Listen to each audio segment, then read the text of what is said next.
By now I'm sure you're all aware that this isn't a photo of Salvatore Maranzano. But can you tell me how, for so long, were we led to believe this fallacy? And what is the identity of the man in this famous photo? Keep watching as I answer these questions and take a look at some of the information we have regarding Maranzano's actual appearance.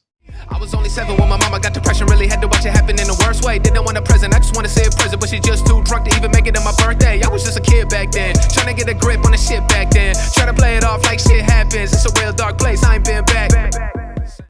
Welcome to OC Shorts, bringing you brief but detailed mini documentaries and discussions on the American Mafia and other organised crime. If this is all content you enjoy, then please feel free to like the video and hit the subscribe button. Today, we're going to be talking about the myth of the Maranzano photo. Now, we all know that the history of Cosa Nostra has more holes in it than a Kardashian family photo. This isn't surprising, considering it's essentially a secret criminal society. No thanks to these guys. But the revelation that the once universally accepted photo isn't the former boss of bosses is quite a big deal. As far as we can tell, this photo first appeared in one of the books by historian J. Robert Nash in 1990, but it was reprinted in his World Encyclopedia of Organised Crime in 1992. From here, the picture was picked up and churned out by lazy historians and authors who didn't do any due diligence on the photo. It wasn't until 2009 that historian David Critchley got comprehensive proof that the much-used image wasn't Maranzano. But before we get to that, let's take a quick look in history at some of the images and descriptions we have available to us of Maranzano. In the 1920s, the police were targeting Salvatore Maranzano, but because he was never arrested, they don't have an image on file. The photos we do actually know of him come from the crime scene of Maranzano's murder. Unfortunately, despite being a spectacular insight into the aftermath of one of the mob's most famous hits, there isn't a decent close-up on Maranzano's face. Red Levine and his Jewish hit squad, disguised as IRS agents, did such a number on him that any facial features are covered in blood. Next, we have a rarely seen image. It's a sketch of Maranzano and his fatal injuries, done by the coroner in 1931. It's a fascinating picture showing exactly where Red Levine plunged his stiletto into Maranzano and how they finished him off with several bullets.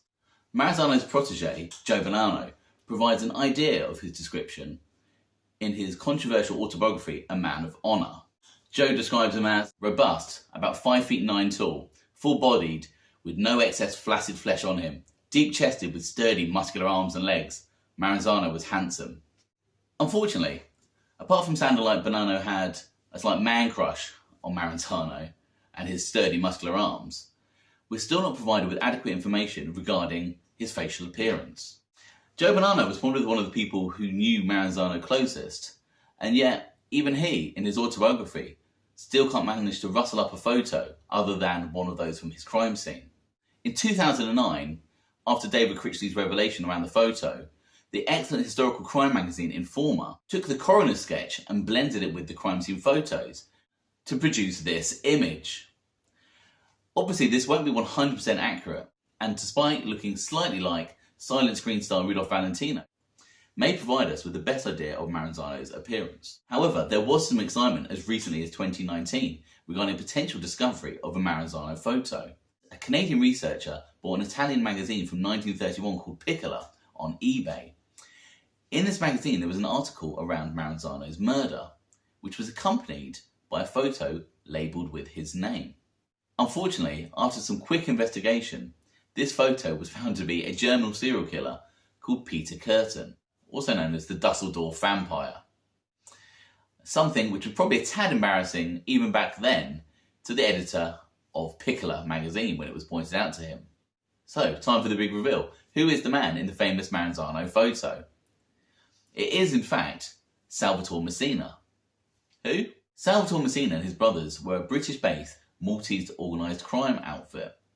They operated in London in the interwar period and after World War II. In 2009, David Critchley came across an article in the London Sunday Times on August 13, 1967, called The Messinas and Mayfair. And in this article was the famous Maranzano picture, but labelled correctly as Salvatore Messina. Crucially double-checked this with a history of London's Scotland Yard Police titled A History of Clubs and Vice, and the photo was confirmed as Messina. Again, this is all very interesting, but it does leave us with only 3 confirmed Maranzano photos. And to be fair, he's probably a little better. Thank you for watching, guys, and again, if you enjoyed this episode, then please hit the subscribe button and give the video a like. Till the next time. I was only 7 when my mama got depression, really had to watch it happen in the worst way. Didn't want a present, I just want to see a present, but she just too drunk to even make it on my birthday. I was just a kid back then, trying to get a grip on the shit back then, trying to play it off like shit happens. It's a real dark place, I ain't been